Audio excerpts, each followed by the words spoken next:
Next gen நேர்கள் அனைவருக்கும் எனது இனிய வணக்கம். நான் உங்கள் வாழ்க நலமுடன் ஜோதிடர் டிஜே சுந்தரபாண்டி. அதாவது இப்போ நம்ம என்ன வீடியோ பார்க்க போகிறோம் அப்படின்னா, இந்த 2026ஆம் ஆண்டு ஆணி மாதத்தில் கோச்சார கிரகங்கள் உங்களுக்கு கொடுக்க போகின்ற நன்மைகள் என்ன, என்னென்ன விஷயங்கள்ல மிகப்பெரிய நன்மையும் என்னென்ன விஷயங்கள்ல கவனமாக இருக்கணும் அப்படின்னு சொல்லி பார்க்க போகிறோம். பொதுவாகவே பார்த்தீங்கன்னா, நம்முடைய நவகிரகத்தின் நாயகன் என்று சொல்லக்கூடிய சூரிய பகவான் நம்முடைய காலச்சக்கரத்துக்கு 3ஆம் இடமான மிதுன ராசிக்குள்ள நுழைகின்ற மாதமே ஆணி மாதமாக தமிழ் மாதம் கணக்கிடப்படுகிறது. ஸோ இந்த ஆணி மாதம் தொடக்கத்தில் பார்த்தீங்கன்னா, நம்மளுடைய மேச ராசியில் செவ்வாய் பகவான் அமர்ந்திருப்பார்.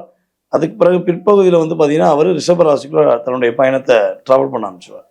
ஸோ அதே போல் பார்த்தீங்கன்னா, நம்மளுடைய சூரிய பகவானும் புதன் பகவானும் ஆணி மாதத்தில் ஸ்டார்டிங்கில் பார்த்தீங்கன்னா சூரியனுடன் இணைந்த புதனாக செயல்படுவார். ஸோ அதுக்கடுத்து அவர் கடகராசிக்குள்ள தன்னுடைய பயணத்தை தொடங்குவார்ங்கிறது உறுதி. ஸோ இந்த ஆணி மாதத்தில் மிகப்பெரிய ஒரு பொருளாதாரத்தில் ஏற்றத்தை கொடுக்கக்கூடிய 2 கிரகங்களான குரு பகவானும் சுக்கிர பகவானும் ஆணி மாதம் தொடக்கத்தில் குரு சுக்கிரனோடு இணைவு பெற்று கடகராசிக்குள்ள அமர்ந்திருப்பாங்க. ஸோ அதுக்கு பிறகு பிற்பகுதிக்கு பிறகு என்ன பண்ணுவார், சுக்கிரன் மட்டும் என்ன பண்ணுவார், அப்படியே சிம்ம ராசிக்குள்ள கேது கூட சேர்ந்து பயணிக்க ஆரம்பிச்சிருவார். ஸோ இதே போல் சிம்ம ராசியில் கேது பகவான் இருக்கார். அதுக்கு அடுத்தபடியாக பார்த்தீங்கன்னா மற்றொரு நிழல் கிரகமான ராகு பகவான் அவர் எங்கே இருக்காருன்னு பார்த்தீங்கன்னா நம்முடைய கும்ப ராசியில் இருக்கார்.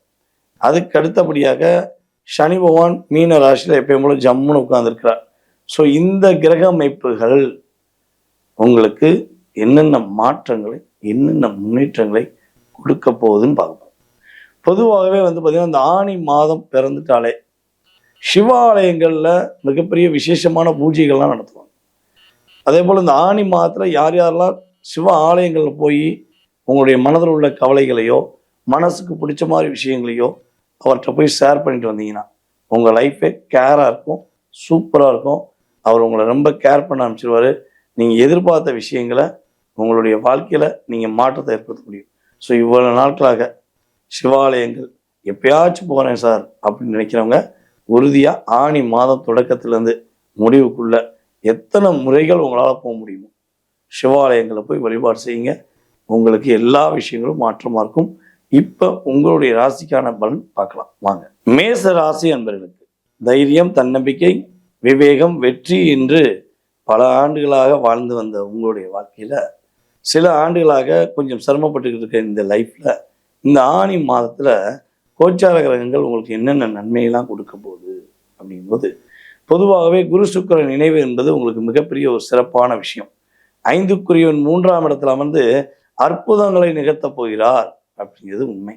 அப்படி என்ன சார் அற்புதத்தை நிகழ்த்துவார், என்ன எங்களுக்கு மாற்றம் கிடைக்கும் அப்படின்னா, பொதுவாகவே நம்முடைய மேசராசி என்பவர்களுக்கு மேல் அதிகாரிகள் மூலமாக நிறைய டிஸ்டர்பன்ஸ் இருக்கும்.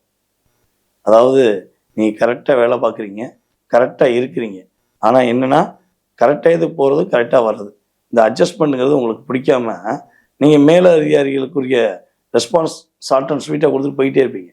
ஆனால் அந்த உங்களுடைய மேல் அதிகாரி எப்படி எதிர்பார்ப்பாங்கன்னா, நீங்கள் தான் நல்லவர், நீங்கள் தான் நாணயமானவர், நீங்கள் தான் நம்பிக்கையானவர் அப்படிலாம் புகழ்பாடன்னு எதிர்பார்ப்பாங்க. நீங்கள் அதுக்கெல்லாம் சளைச்சவங்க கிடையாது. நானாக இருக்கேன், என் வேலையை பார்க்குறேன், என் வேலைக்கான அங்கீகாரத்தை கொடு அப்படிங்கிற ஒரு ஸ்ட்ராங்கான ஒரு பேஸ்மெண்டம் போட்டு உட்காந்துருக்கீங்க.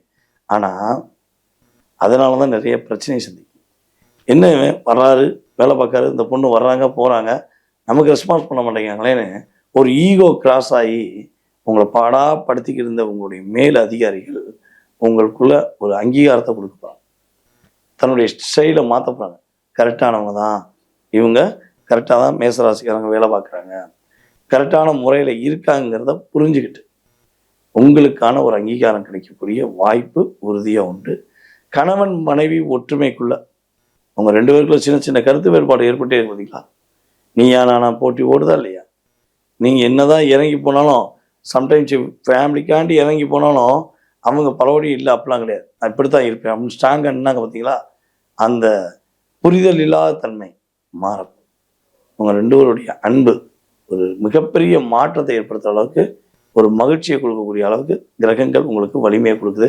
ஸோ இந்த மாதம் நீங்கள் எடுக்கிற முயற்சிகள் எல்லாமே, அது எந்த முயற்சியாக இருந்தாலும் சரி, உங்களுடைய எதிர்காலம் சம்பந்தப்பட்ட நல்ல விதமான முயற்சிகளுக்கு உங்களுக்கு கிரகம் ஒரு சரியான ஒரு திட்டமிட்டுதலை கொடுக்க போகிறாங்க. அப்போ இவ்வளோ நாளாக நீங்கள் திட்டமிட்டலையா? அப்படிலாம் கிடையாது, திட்டமிட்டீங்க. ஆனால் திட்டமிட்டுறதுல சில சதிகள் நடந்தது. அந்த சூழ்ச்சியினால என்ன பண்ணீங்க? தடுமாற்றம் அடைஞ்சி. ஸோ இந்த வட்டம் சூரிய பகவான் 3ஆம் இடத்துல அமர்ந்துருக்கனால நீங்கள் எடுக்கிற முயற்சி எல்லாமே உங்களுக்கு வெற்றியாகும். திட்டமிடுதல் சிறப்பாக இருக்கும். தேவையில்லாத சின்ன நன்றி சென்றுகள்லாம் உங்களை டிஸ்டர்ப் பண்ணுறத விட்டுட்டு அவங்க வேலையை பார்ப்பாங்க. ஓகேவா? ஸோ இதில் பெரிய விஷயம் என்னென்னா, உங்களுடைய பொருளாதாரம் சார்ந்த விஷயங்கள் உள்ள தடை விலக போகுது. நீங்கள் இத்தனை நாட்களாக ஒரு வாக்கு கொடுத்தா காப்பாற்றணுங்கிற ஒரு ஸ்ட்ராங்கில் இருந்தீங்க. ஆனால் அதை 1 வருஷமாக காணாமல் போச்சு. 1 வருஷமாக நீங்கள் என்ன வாக்கு கொடுத்தாலும் உங்களால் காப்பாற்ற முடியாமல் இருந்துச்சு பார்த்தீங்களா? அது மாற்றி அமைத்து மேசராசிக்காரங்கன்னா சொன்ன சொல்ல காப்பாற்றுவாங்கன்னு நீங்கள் ப்ரூவ் பண்ணக்கூடிய ஒரு காலகட்டம் என்பது உண்மை. ஸோ இந்த ஆனி மாதத்தில் பொதுவாகவே பார்த்தீங்கன்னா, நீங்கள் கவனமாக இருக்க வேண்டிய விஷயம் என்னென்னா, உங்களுடைய ராசியின் அதிபதி பார்த்தீங்கன்னா ஃபஸ்ட்டு ஸ்டார்டிங்கில் ராசியில் இருப்பார். அதுக்கடுத்து 2ஆம் இடத்துக்கு போயிடுவார். ஸோ அப்போ 2ஆம் இடம் அப்படிங்கிறது பார்த்தீங்கன்னா உங்களுடைய பொருளாதாரத்துக்கான சேமிப்புக்கான ஒரு விஷயம். காசு நல்லா வருதுங்கிறக்காண்டி கண்டபடி செலவு செய்யக்கூடாது. ஒரு சேமிப்புக்காக ஏதாவது பணம் எடுத்து வைங்க. அது உங்களுக்கு ரொம்ப ரொம்ப முக்கியம். ஸோ அதே போல் பார்த்தீங்கன்னா கம்யூனிகேஷன் சார்ந்த விஷயங்களில் ஒரு எஸ்எம்எஸ் போடுறது, அதேபோல் ஒரு ஸ்டேட்டஸ் போடுறது, அதேபோல் யாருக்காக வீடியோ ஒரு பரிமாற்றம் பண்ணுறதெல்லாம் கொஞ்சம் கவனமாக இருக்கணும்.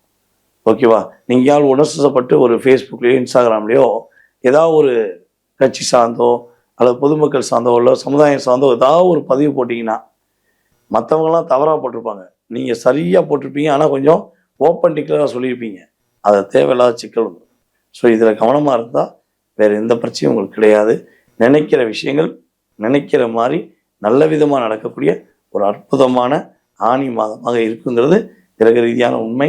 ஸோ இந்த காலகட்டங்களில் நீங்கள் என்ன பண்ணணும்னா, நீங்கள் சிவன் ஆலயங்கள் சென்று நெய் தீபம் விற்று வழிபாடு செய்யும்போது உங்களோட லைஃப் பிரகாசமாக இருக்கும். ஒரிஜினல் நெய் தீபம் வாங்கி தீபம் ஏற்றுங்க. எண்ணங்கள் நிறைவேறும். வெற்றிகள் உறுதி.